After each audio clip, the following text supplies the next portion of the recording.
Hi, I'm Vinnie Moore, and welcome to my Hot Licks video. Before we get started today, let's tune up. Okay, I'm in tune with a meter right to A440, so if you have a meter at home, you might want to tune to that. If not, I'll give you the notes right here. Here's a high E.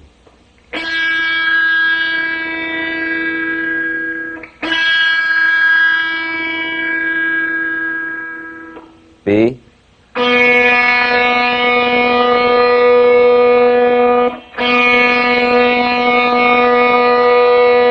G.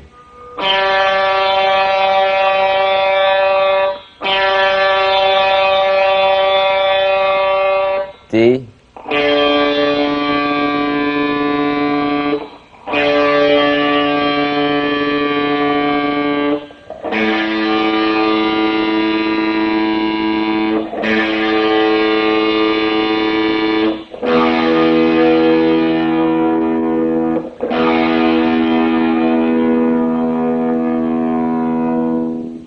Okay, let's move on here.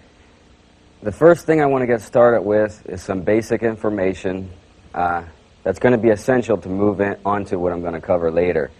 Many of you might already know this. If so, you can use it as, maybe a warm-up exercise. For those of you who don't, we're going to proceed here with some basic theory. Okay, the first thing I'd like to start with is a major scale. And I want to construct a major scale here. And I'm going to use a C major scale. And if you know your alphabet, you can play in the key of C major because there's no sharps or flats. The notes are A, B, C, D, E, F, and G. So I'm going to start a C scale here on the 8th fret, 6th string with a C note. And we'll play it through in 2 octaves to a high C. I'll play it slow at first so you can catch all the notes.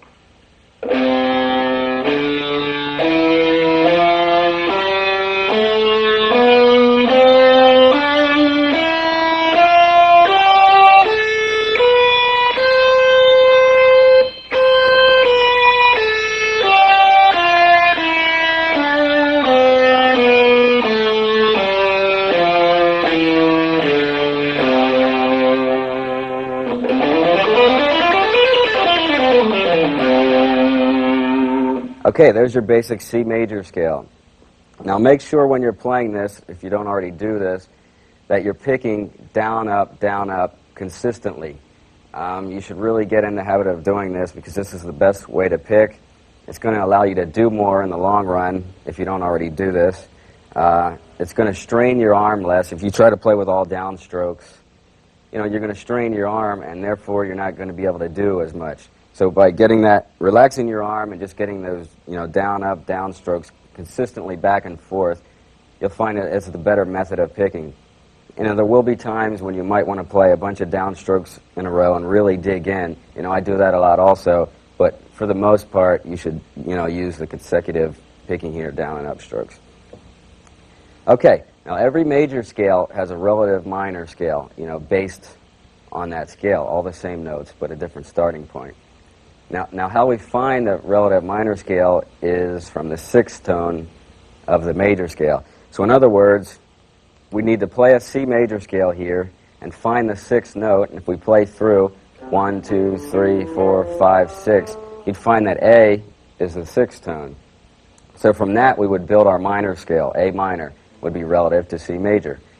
Okay, so now I'm going to construct a minor scale here, which is the same notes as C major, but just from a different starting point, from A rather than C. It's going to end on C also, end on A also rather than C.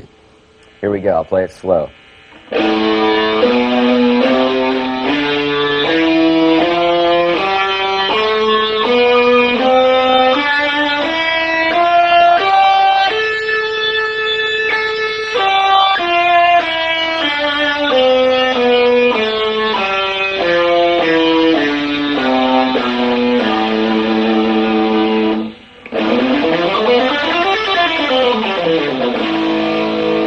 Okay, so there's a relative minor scale to C major.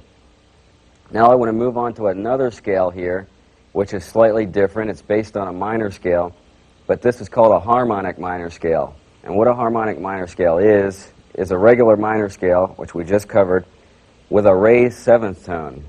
In this case, we're in A, So the 7th note here is going to be G, right here on the 5th fret. So what we're going to do is raise that. Instead of playing G, we're going to play G sharp. And what this is actually going to do is give us a real mysterious type of sound, you know, like an Egyptian type of feel. It's a real interesting tonality. You might want to experiment with this if you're not already familiar with it. So I'm going to play this through an A minor scale, sharpening the 7th tones in both octaves to make it a harmonic minor scale. Here we go.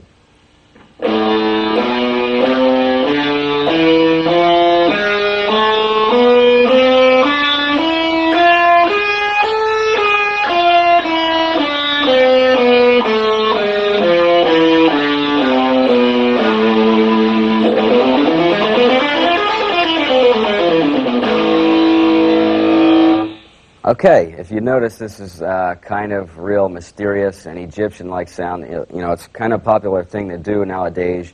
You can experiment with it and get a certain tonality that's really cool that I like to use a lot. I'll try to give you an example here.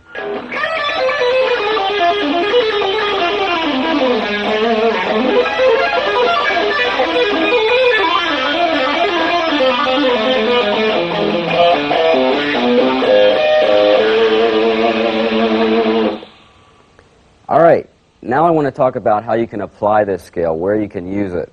You may try this with some of your chord structures over some of your solos and your songs, and you may find that it really doesn't, you know, sound right, it doesn't fit in. So you may be wondering, you know, how do I use this scale? It sounds weird.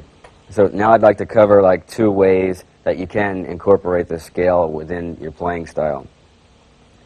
Okay, the first way would be in the key of A minor, to play the sharp 7th over an E major scale, over an E major chord, excuse me. Okay, now let's look at a chord scale in the key of A minor, and you'll find that the chords in that key are C major, D minor, E minor, F major, G major, A minor,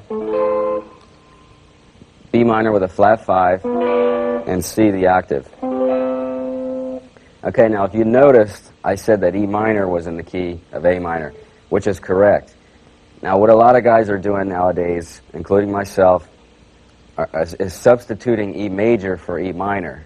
Okay, we're in the key of A minor, so when we substitute the major chord here for the minor chord in E, we're actually making G sharp. If you look at an E minor, the open G is there, and when you add the major, the first finger here, it's G sharp. So since we're in the key of A minor, we have the G sharp, so we can use the harmonic minor scale over that E major chord. And I'll give you like a basic example here, a chord structure that maybe you can put down on tape and experiment with this harmonic minor scale just to get a feel for the tonality it has. You can take really anything in the key of A minor that's built around an E major chord, maybe like this.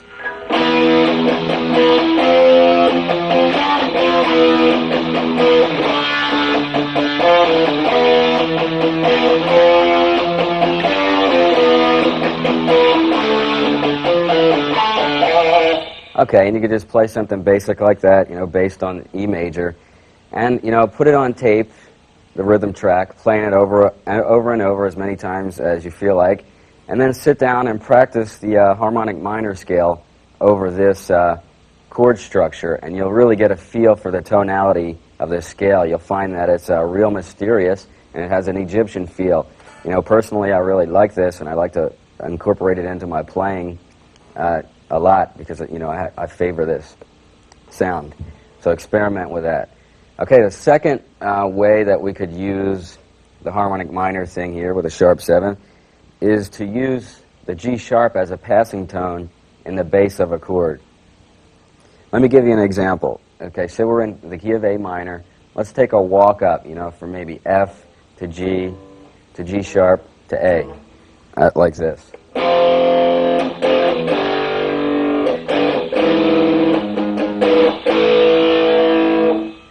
Okay, now if you noticed, I played this chord. Now what this chord actually is here is an E major again. If you look at this form right here, it's a, you know, basic E major chord, and I'm adding the G sharp here with my first finger in the bass, which is the sharp seventh. This is a passing tone. It sounds a little dirty because my amp said dirty, but you have to play this kind of clean for it to sound good, but this is basically the chord. Okay, the G sharp here is a passing tone. You couldn't land on this because it would sound real unresolved. It's just a chord that leads to another chord, like, this might lead to A. And, the pattern would resolve on A. It'll never resolve on the G sharp. It's a passing tone. But anyway, this is your second way to use a harmonic minor scale. Okay, we talked about this walk up here. We're in the key of A minor. Over the F major chord, you're playing in A minor. Over the G major chord, you're playing in A minor. Now when you get to the passing chord here with a G sharp, you can play the harmonic minor scale just over that chord because it has the sharp seventh tone in there. And then when you get to the A minor, you're back in A pure minor again. And this is a really interesting thing to do. I like to do it a lot. You're basically changing, from A minor to A harmonic minor for just one instant, one chord. And it can really make things interesting. I really like to use this in my ideas. And you should also experiment with this because, you'll be less limited here, and it's just a good idea to use a certain tonality just for one chord and then, move on to a different tonality. I think you'll find it pretty interesting. Okay, so now I want to get into some scale exercises here with a basic C major scale, that we covered, in the beginning of the video. And this exercise is called a seconds exercise. I'll play this slow first so you can see what I'm doing, and then I'll play it a little faster. Okay, here we go.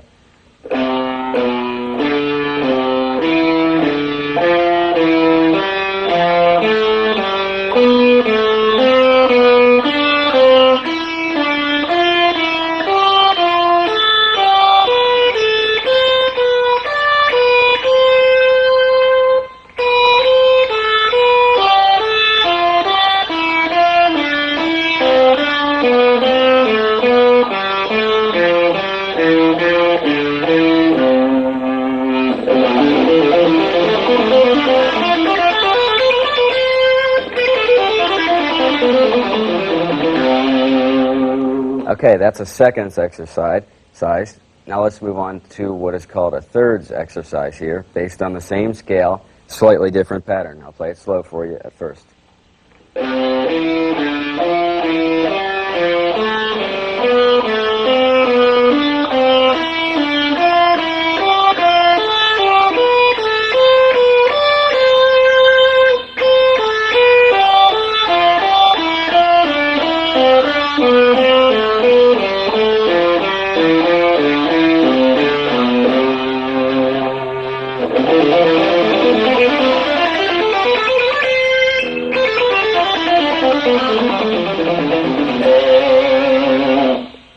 All right, now I have one more exercise that's, based on this same scale.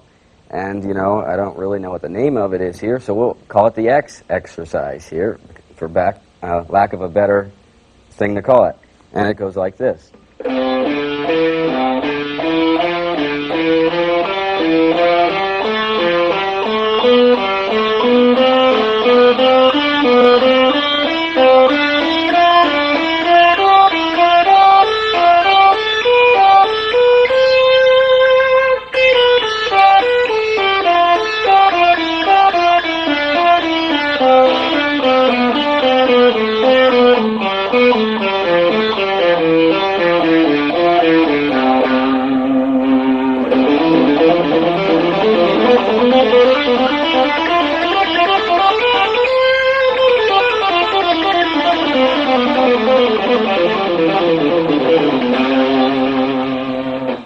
All right, there you have 3 exercises. Now, this may help your picking. Again, concentrate with these. Make sure you're playing down, up strokes always, consistently, back and forth. Get that motion in your hand going back and forth and try to keep your arm relaxed. Okay, learn these scales, exercises. You can use it as a picking exercise, but also, once you learn it, don't forget about it. Learn it and then use it in your playing. These are 4 getting ideas for your leads to incorporate this in your lead playing, you might want to take patterns from these exercises and incorporate that into your style, just, little phrases here and there. So don't forget these, when you learn them and then apply them in your solos. You can pick all kinds of ideas out from these. I'm sure you heard ideas like, just based on one of those exercises. There's all kinds of things in there that you can find and use as, a vehicle to create, new licks, new picking patterns. So really experiment with this stuff, and try to squeeze everything you can out of it. Okay, so now I want to move on to a different section here, and I'd like to call this pivoting notes. Now, what I mean by this is a phrase of notes, a line that consistently, comes back to one note within that phrase. So you're playing a group of notes, but you're always coming back to that one note every other note. The best way, really, is for me to give you an example. In fact, I have, 6 examples here, 6 licks that you can use and try to incorporate in your playing. So they're all going to be in the key of A minor, and I'm going to start here on the 12th fret with an A minor lick. I'll play it fast first so you can see, what it's all about, and then I'll slow it down so you can pick it up.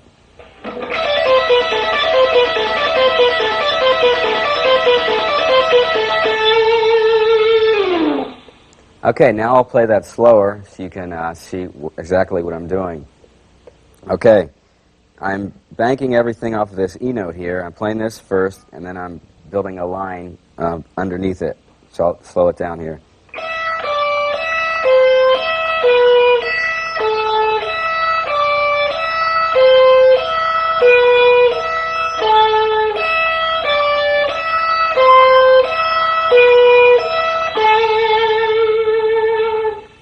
All right, this is what I'm calling here, pivoting off of notes. Here, in this case, we're pivoting off of an E note. Now, I'm real big on, trying to squeeze everything I can out of an idea. So, okay, take this example, and experiment with it. Move it around and play it in different positions and try to, just get, the most you can out of this lick. I'm going to give you an example here by moving it to every position here in the key of A minor. And you can experiment with this also. It's based on the same idea here, and I'm just moving it to different positions.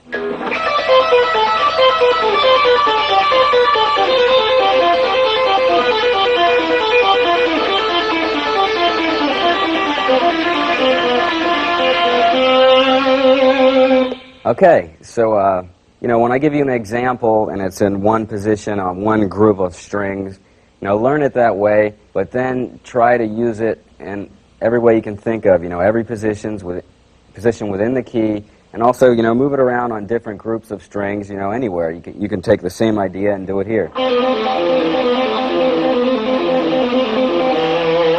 So, learn that and try to get, the most you can out of it. So now I'm going to move on here to lick number 2, which is, again, in the key of A minor, and I'm going to my pivot note is going to be this G right here on the B string, and the line is going to go like this. I'll play it fast, and then I'll slow it down for you so you can see what I'm doing.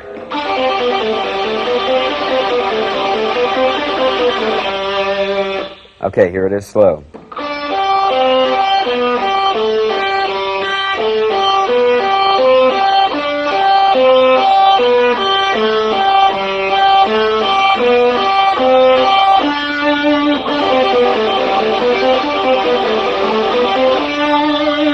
Okay, that's another idea of pivoting. That's pretty cool. You should experiment with this. Again, move it around and try to incorporate this in your, lead playing.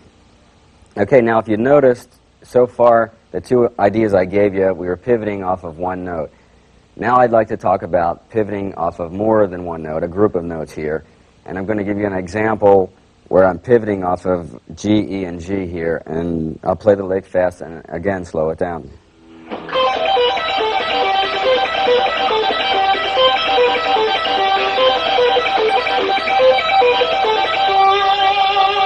Okay, this is one of my favorite. Here it is slowed down. You notice I'm pivoting off of G, E, and G. So I'm going like this. Whoops.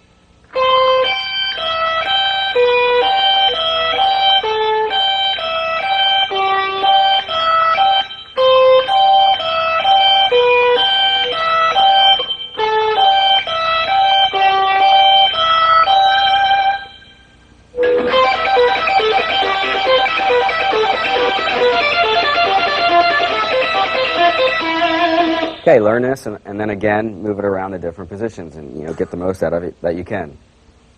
Okay, so far, every example I've given you, if you notice, the notes that followed the pivot note were always underneath. They were always lower in pitch than the pivot note. Now I want to give you some ideas here where it's the other way around. The notes are higher than the note you're pivoting off of. So I'm going to pivot off of this E note here on the B string, and the notes are going to be higher than that, and the line's going to be this.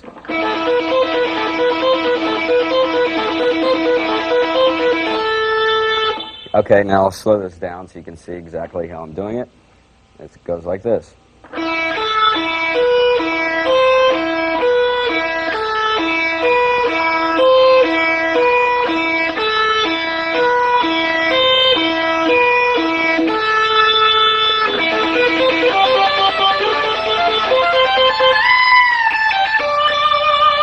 Okay, this is a really neat lick here. I use this on one of my songs on the Mind's Eye album called Life Force, and I'll play that for you just to give you an example of how you can, maybe use this stuff in your solos, and then I'll again slow it down to show you exactly what I'm doing.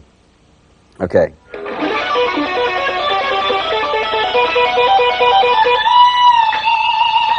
All right, now this is in the key of B minor. And the line is played like this. I'm going to do it real slow so you can see what I'm doing. Okay, here we go.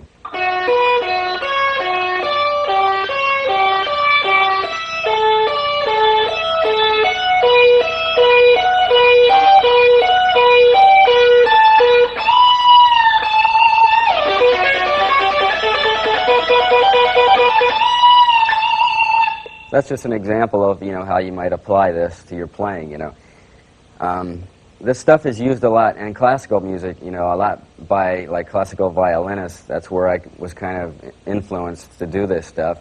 And, it's a really cool idea. You should experiment, with all this pivoting examples here and try to incorporate this in your playing. It's a new direction, and I think you'd find it pretty cool. Okay, my second lick here in this segment is going to be this.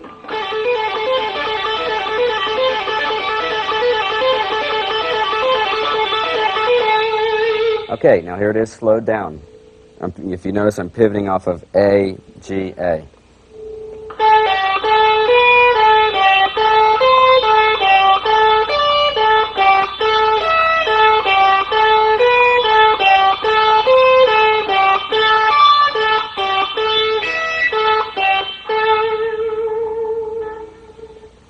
Okay, now my last example is this idea.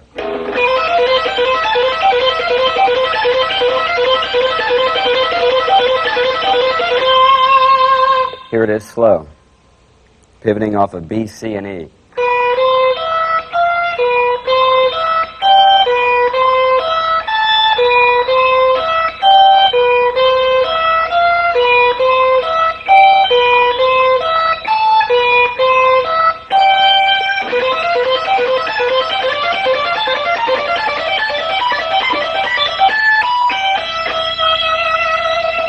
There you go, there's another idea. Okay, also, you can use this pivoting stuff, maybe if you're into hammer-ons with your right hand on the neck, you can incorporate this in this way. So I have an example here for that. And again, I'm going to be pivoting off this E note here on the 12th fret, and the lick is going to go like this.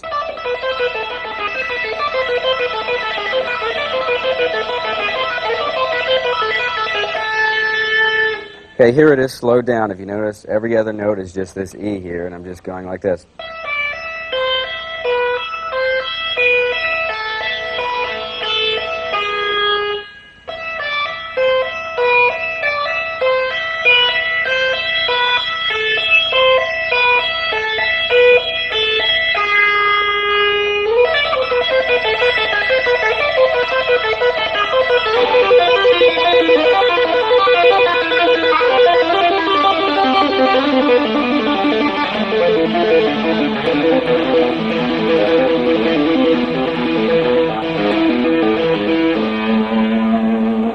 All right, so there's one more, example of how you can use this. So, again, learn these licks, and experiment with them. Try to squeeze every possible lick you can off of each one of these ideas. And again, sit down with a tape recorder with some rhythm tracks and just experiment with these ideas over chords. I'm sure you'll enjoy going up with some cool stuff. Okay. Now, the next section I want to get into is a section on arpeggios. Okay, let's first talk about what an arpeggio is. Okay, we're going to work in the key of D major here, and let's talk about a D major chord. Actually, what a D major chord is, it's built from a D major scale, and how you build this is you take the first, third, and fifth tones from D major, scale. So if you play the scale, D's the first note, F sharp's the third, and A is the fifth. So there you have a 1, 3, 5, a triad here based on a D major scale. So that makes a D major chord. Now what we want to do here is add a D and a higher octave right here, and the F sharp and a higher octave again, just to make the chord sound more full, more tones in the chord here. That's basically where you build a chord. Now what an arpeggio is it's a line, played from a chord. So you want to play a chord as a single note line and not let the notes ring together as in a chord, but just use it as a line, such as this.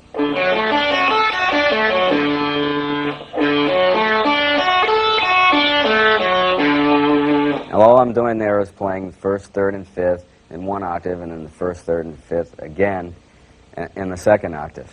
And then I'm coming back, down the arpeggio scale. So now the next thing you want to do here, once you learn this position, is you want to build an arpeggio off of every chord in the key of D major. So let's first look at the chords that are in key in D major. You'll notice that D major, E minor, F sharp minor, G major, A major, B minor, C sharp minor with a flat 5, and D, the octave again. There you have a chord scale. So now, if you're not, too sure about how to do this, take a piece of paper and just write these chords out that I just gave you, the correct chords, and then all you need to do is find the first tone, the third tone, and the fifth tone of each chord, and you can build an arpeggio, like that off of each chord. So you'll need to do that in every position, and it's going to sound like this.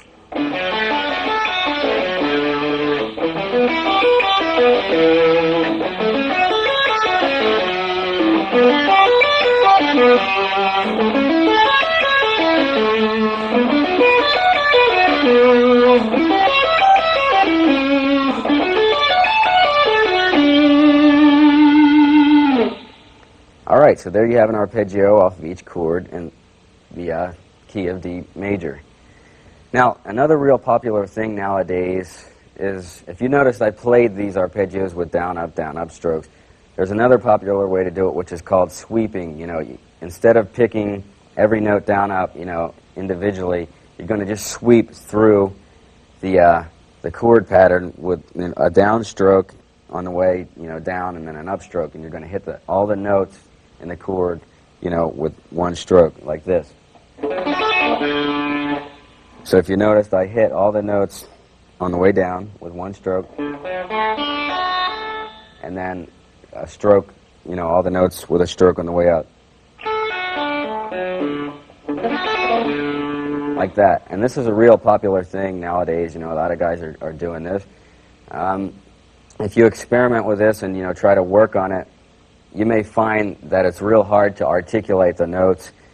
The notes may start ringing together as a chord, which is what you don't want to happen. You want to play this as a single note line, not a chord. You don't want any two notes to ring together. So, there's two ways to really practice the articulation here, making the notes sound, even and articulate, so you can hear each note as a line. And, one way would be just to mute the strings with the palm of your hand to kind of stop the notes and not let them ring out for too long.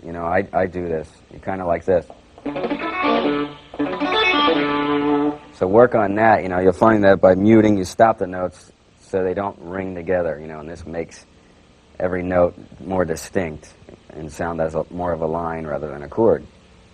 Okay, another way to do this is just to try to lift your fingers off the string as fast as possible. Instead of holding it down as a chord, like that, just try to pick your fingers up right away. And, that's the second way. So work on that. This is a really neat idea. Play it in that first position and, try it in every position and really work on every arpeggio in the entire scale. And try to incorporate this in your playing. All right, now I have an idea here, a little exercise I put together with arpeggios. And what this actually is I'm building a 3-note or a triplet pattern on each note of the arpeggio. So we get this type of figure.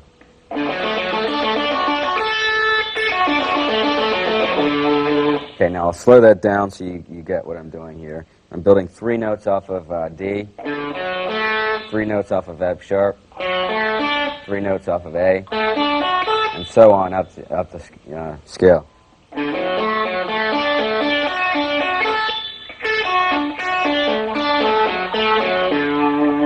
Now, once you've learned this, you want to do this again in every position.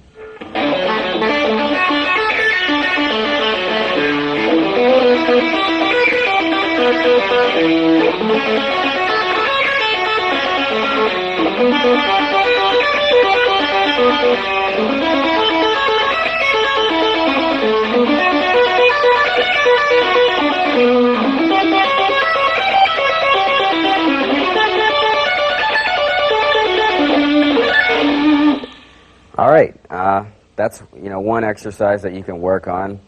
Again, the arpeggios, I moved it all the way up the neck in every position. It's again the same thing, the same chords in the D major scale that we talked about earlier. So you're just going to move this pattern to every position again and work on that idea. All right, now my next example here is based on the same idea. Okay, what we did, with this idea is we ascended in one position, and then we descend it in the same position. Okay, my next idea is to ascend in one position and then move up to the next, arpeggio and descend in that position. So you get this idea.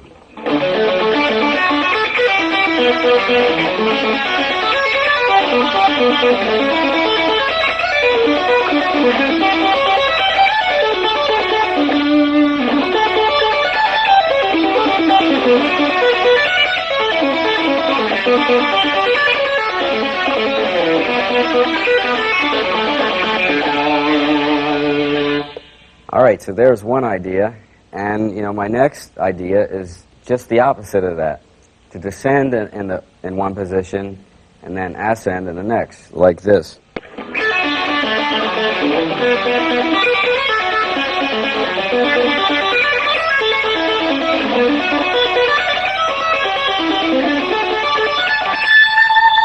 Okay, now there's that idea, and again, you want to take it from there and move it all the way back. Okay, that's another, thing that you can incorporate into your playing. You should work on these arpeggios, and the way for teaching purposes, I've put together examples here, and they're in a very clinical fashion.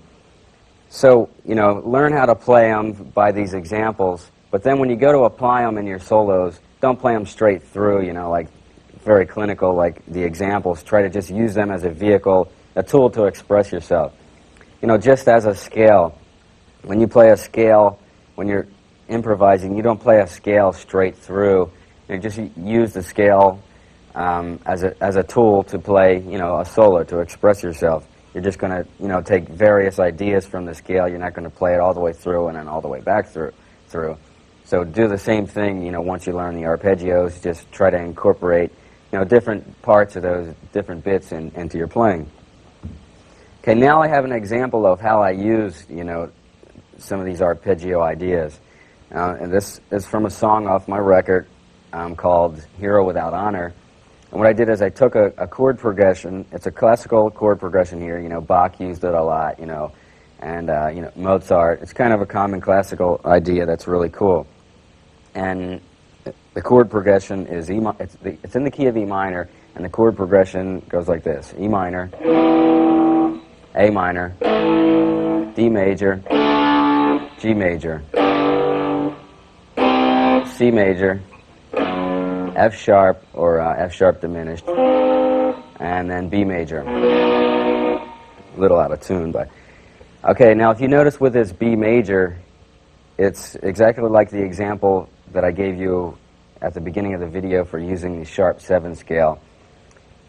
B minor is actually in the key of E minor, but I substituted B major here. I made D sharp, which is the sharp 7th here in the key of E minor, and so that would allow me to play a sharp 7th in the line I played over that chord. Okay, so now I'm going to analyze how I structured arpeggios over the chords.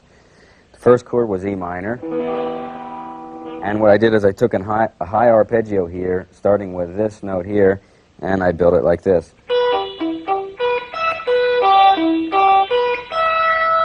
You know, right off the E minor chord. And then the next chord is A, so I built an A minor arpeggio here that went like this. And if you notice, that ends with A. And then the next chord is D, so I built this arpeggio over it.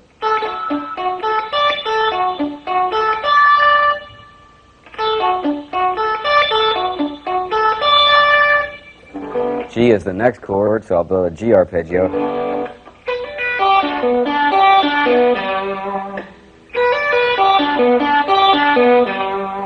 Next chord is C.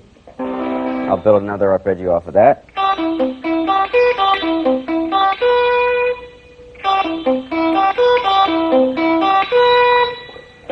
Now we have the F sharp, which is actually F sharp diminished, but I'm just playing the root note here and letting the keyboards play the diminished chord. And so the arpeggio over that is this.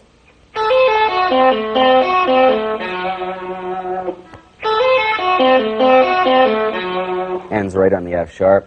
And then over the B, I just played a line. Okay, so now I'll give you speed it up and give you an idea of how it goes. First of all, the chords are played kind of like this.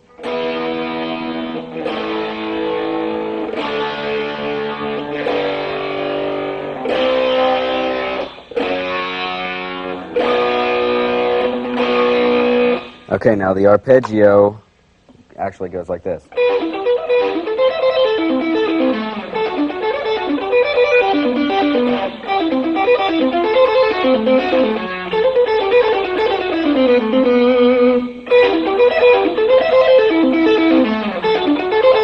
Whoops.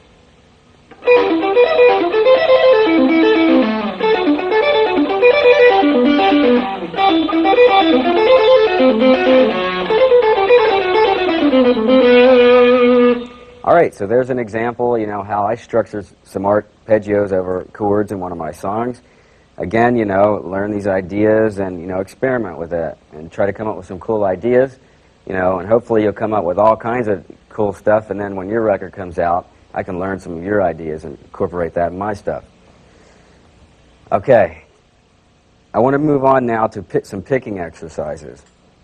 You know, I often get questions about how I developed my picking, how I developed, you know, articulation and speed and stuff like that. And, you know, how I did do that was by doing exercises, you know. And what I actually did was I took some basic exercises that I was taught, you know, that probably most of you have seen, and I added some of my own ideas to these exercises. And I kind of clumped them together into like a 30-minute workout is what I call it. And I used to run through this every day. And the philosophy here is, you know, that you're playing 30 minutes straight, picking down, up, and up, consistently, you know, so you're really working your arm. And it's really boring, you know, it's really boring to do this, but it's so beneficial, you know, I can't stress how important this is. You know, me, myself, I did this every day because I thought it was worth it, and, you know, it really did help my picking. So if you can stand the boredom, you know, it would be real beneficial to do this stuff. Okay. Now, you've probably seen a lot of these exercises. They're the basic chromatic type of, you know, things here. And also I have some of my own things that I added to these. And with a normal picking exercise, though, you're normally taught, you know, an exercise, and you play it through for 1 week, you know, if you're taking lessons, and then you go back for another lesson and you learn another one, you play that one for the next week. Well, that doesn't really help you too much because you're playing the exercise through and it doesn't really take that long. So you're not really working your arm enough that way. So I think you need to take all the exercises, you know, that you can think of and you know, pile them up and really work on doing them for, you know, like 30 minutes in this case is what I did. So I'd like to begin with the exercises here. And this might get confusing at times, so, you know, I'd recommend even getting out a piece of paper and a pen, and you can write some of this down if you want.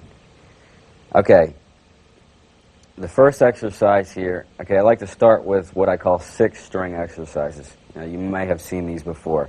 This is what I call a 1, 2, 3, 4 exercise, and I'm just playing chromatic notes here, starting on the first string on F, and I'm playing F, F sharp, G, and G sharp like this. I'm starting with a downstroke, and I'm playing down, up, down, up. Okay, and then the exercise continues doing that same pattern on every string, and it's played through like this.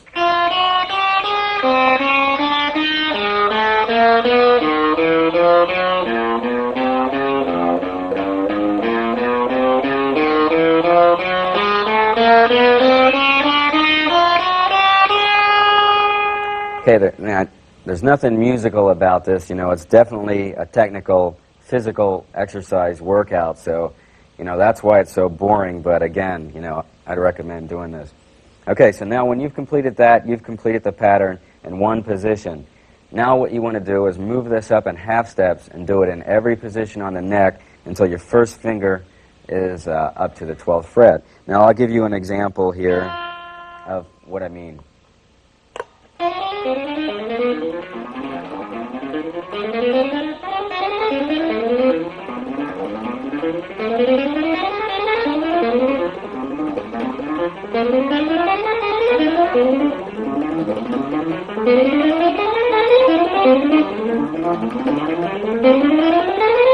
Okay, I'm going to stop there because you get the idea here. You're going to keep moving it up, though, in half steps like I just did, all the way to the 12th fret.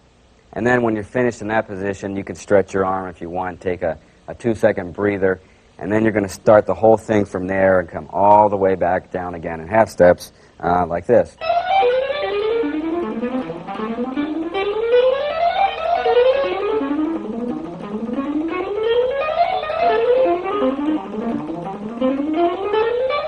Okay, you get the idea, you know, all the way back down to the first fret, and then you've completed exercise number 1, which was what I call 1, 2, 3, 4.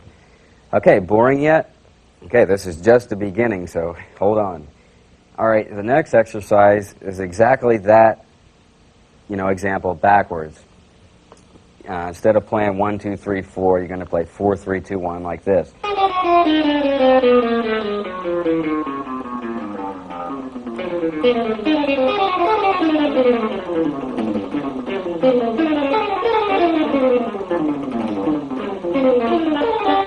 Okay, and same idea all over again. Go through the whole schmeal again with this 4, 3, 2, 1 pattern. You want to move it up in half steps again to the 12th fret. You can take a little breather and then come all the way back in half steps again with the same pattern. Okay, now, you know, each one of these patterns is going to probably take, you know, maybe 2 minutes, maybe more. That's just an estimate. So don't get discouraged if it takes a long time because, you know, it's going to take a long time. You know, that's what it's all about. And also don't wimp out here and skip things like I am. You know, I'm just doing that to save time here. Okay, the third exercise is what I call a 1, 2, 3 exercise, and it would be played like this.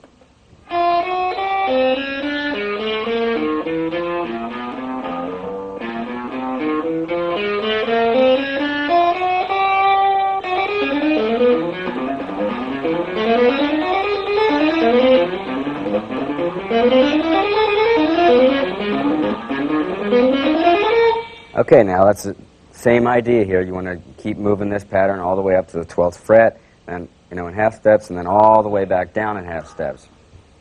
Okay, now our next idea is, you guessed it, that backwards, 3, 2, 1.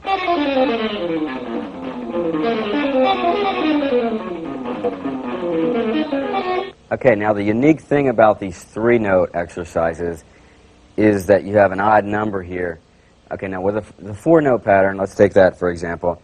You played 4 notes on a string, so it was always even. You played down, up, and you always started the next string on a downstroke.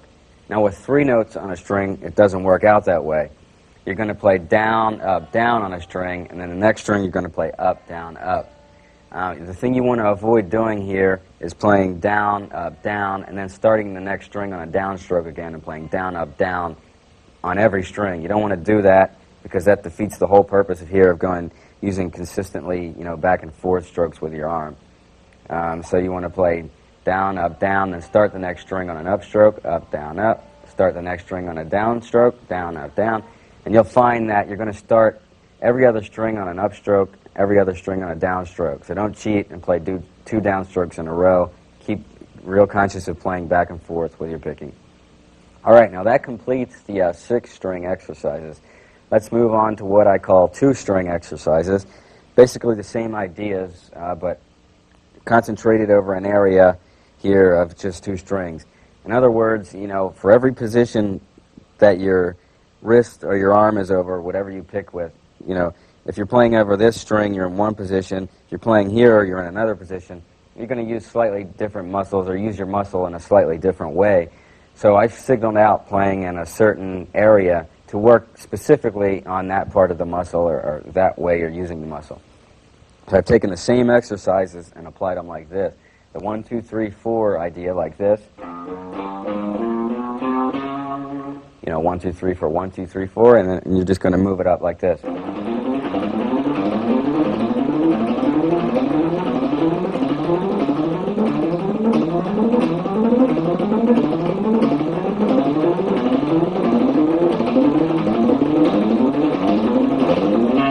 Okay, now you completed one cycle of the exercise. Now you want to move that same thing to the next 2 strings, the A and the D. Go through the whole thing going up in half steps all the way back. And then you want to move to the next 2 strings, D and G. Do the same thing. All the way up in half steps all the way back. Okay, move to the next 2 strings, same thing. Next 2 strings, B and E, same thing. And then you want to come back. Use these 2 strings here, the G and the B, and do the same thing. Use the D and the G, do the same thing, all the way up, all the way back. Next 2 strings, and then finally the last 2 strings, you're back to where you started. Now don't cheat on this, make sure you play everything here. Just because I'm skipping, you shouldn't.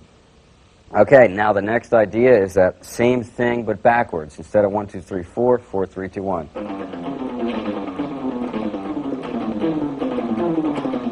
Again, you're going to complete the whole sequence again, which I just showed you using it backwards. So that's part 2. That's the 4, 3, 2, 1. Okay, now you're going to use 3-note pattern. It's going to be 1, 2, 3, and you're going to do the same thing. All the way up to the 12th fret and all the way back in half steps. And you're going to do that on each set of 2 strings, all the way down the strings and then all the way up the strings. Okay, and then the last exercise of this section is that backwards, 3, 2, 1. And again, you want to go through the whole same process. And don't let this get confusing because it's really basic, it's simple. If you have any trouble, just rewind the tape and check it out again, or also what I recommended before, write this down on paper. Okay, now the next thing is a 1-string exercise. This is for articulation on 1 string. I've seen a lot of guys just play fast on 1 string where they just get the pick going back and forth like this, and they kind of lose the articulation. Their left hand is not in sync with their right hand, so they're not hitting a note with their left hand as they are with their right hand. Exactly, the timing's off, they're not in sync. So this next exercise is this.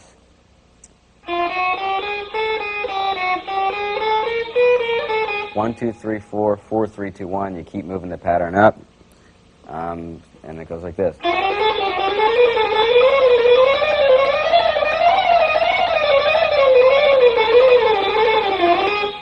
Now you want to do that same thing on every string. You want to do it on the B string and then the G string. Move to every string and then come all the way back down again until you're back where you started. And that would conclude the one string exercise. Okay, the final section of this exercise here is to take the exercises, the scale exercises based on a major scale that I gave you at the beginning here, seconds, thirds, and the X, what I call the X, and starting them in the lowest position on the neck, and then moving them up in half steps all the way to the first fingers on the 12th fret, and then all the way back in half steps. For instance, you take the third scale.